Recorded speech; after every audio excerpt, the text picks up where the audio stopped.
Welcome back to my channel. मैं आज आपके साथ आलू के कटलेट्स की रेसिपी शेयर कर रही हूँ। मेरी वीडियो आपको अच्छी लगे तो आप इसे लाइक कीजिए, शेयर कीजिए और मेरे चैनल को सब्सक्राइब कीजिए।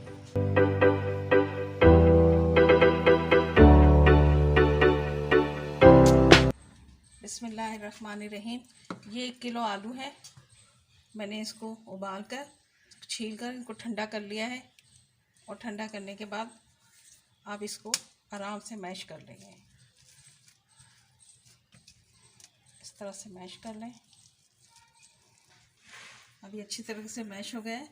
अब मैं इसके अंदर मसाले शामिल करूँगी।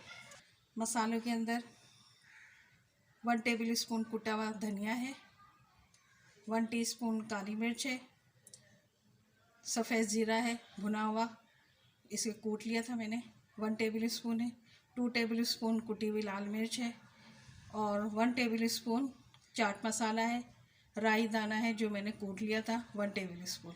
इन सारे मसालों को इसमें शामिल कर देंगे। हरा धनिया है थोड़ा सा ही मैंने 1 टेबल स्पून के करीब ड्राई पुदीना है, बारीक बारीक काट ली हरी मिर्चें और कसूरी मेथी है 1 टेबल स्पून, ये शामिल करना है इसमें। और हस्बे जायका नमक शामिल करना है। 3 से 4 चम्मच कॉर्नफ्लोर के शामिल करना है। मैदा भी शामिल कर सकते हैं अगर कॉर्नफ्लोर नहीं हो तो। इसी तरीके से इन सारे मसालों को आप मिक्स कर लें।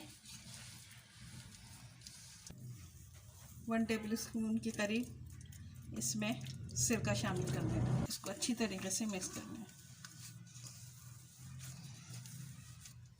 1/2 टीस्पून गरम मसाला शामिल करना है इसमें।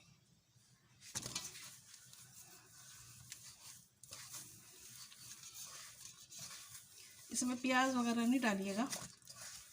प्याज अमूमन आलू में जब शामिल होती है तो वो पानी छोड़ देती है और फिर आपके कटलेट्स जो है ना बिखरने लगते हैं। इनकी टिक्की अच्छी तरीके से नहीं बन पाती। 1 टेबल स्पून के करीब मैंने इसमें ऑयल शामिल किया है।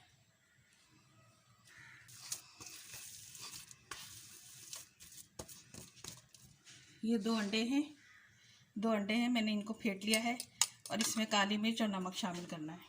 1/2 टीस्पून काली मिर्च शामिल करनी है।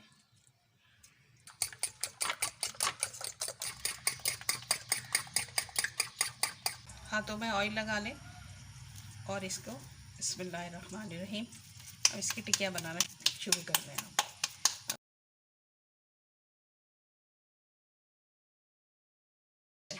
इसी तरीके से सारी बना कर रखते जाए।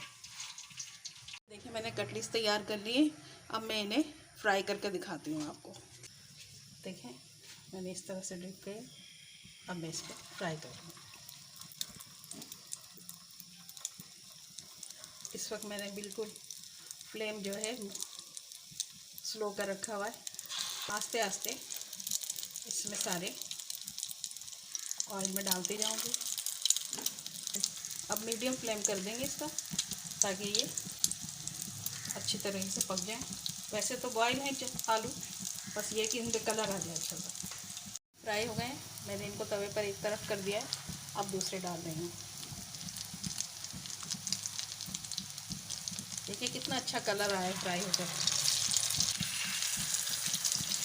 ये देखें फ्राई हो गया, इसको निकाल लेते हैं।